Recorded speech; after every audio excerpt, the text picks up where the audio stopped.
বন্ধুরা, আপনারা যদি আইপিএল কে বিশ্বের সবচেয়ে জনপ্রিয় লিগ মনে করে থাকেন তাহলে মন থেকে ভিডিওটিতে একটি লাইক অবশ্যই করবেন।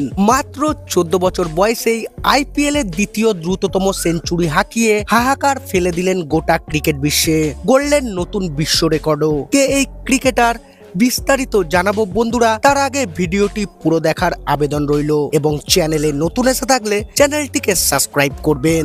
গুজরাট টাইটান্সের বিরুদ্ধে ঐতিহাসিক ইনিংস খেলেছেন মাত্র 14 বছরের রাজস্থান রয়্যালসের তারকা ব্যাটসম্যান বৈভব সূর্যবংশী। শুধু রান তাড়া করে দলকে সহজ জয় এনে দেওয়ার পাশাপাশি সেঞ্চুরি হাঁকিয়ে গড়লেন 5টি বড় রেকর্ডও। আইপিএল এর ইতিহাসে সবথেকে কম বয়সে আইপিএল এ হাফ সেঞ্চুরি করেছেন বৈভব সূর্যবংশী। মাত্র 17 বলে জিটির বিরুদ্ধে নিজের অর্ধশতরান পূরণ করেন 14 বছরের এই তারকা ব্যাটার। শুধু আইপিএল এর ইতিহাসেই নয়, বিশ্বের টি-20 ক্রিকেটের ইতিহাসে সবথেকে কম বয়সে সেঞ্চুরি করার অনন্য রেকর্ড গড়লেন বৈভব। এর আগে 18 বছরের আগে কেউ বিশ্বের যে কোনো ধরনের টি-20 ক্রিকেটে সেঞ্চুরি করতে পারেনি। আইপিএল এর ইতিহাসে সবথেকে কম বয়স মাত্র 14 বছর 32 দিনে সেঞ্চুরি করলেন বৈভব সূর্যবংশী। 38 বলে 101 রানের ইনিংস খেলে আউট হন তিনি। 11টি ছক্কা ও 7টি চারে সাজানো ছিল তার ইনিংস। এই সেঞ্চুরির সৌজন্যে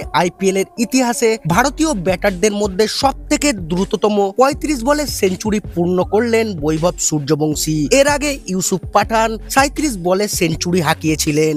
আইপিএল এর ইতিহাসে দ্বিতীয় দ্রুততম ব্যাটার হিসেবে সেঞ্চুরি গড়লেন বৈভব সূর্যবংশী। 30 বলে সেঞ্চুরি করে শীর্ষে রয়েছেন the universe boss Chris Gayle. 18 বছর হওয়ার আগে আইপিএল এর সবচেয়ে বেশি ছক্কা মারার নজির গড়েছেন বৈভব সূর্যবংশী। ইতিমধ্যেই 16টি ছক্কা মেরে ফেলেছেন তিনি।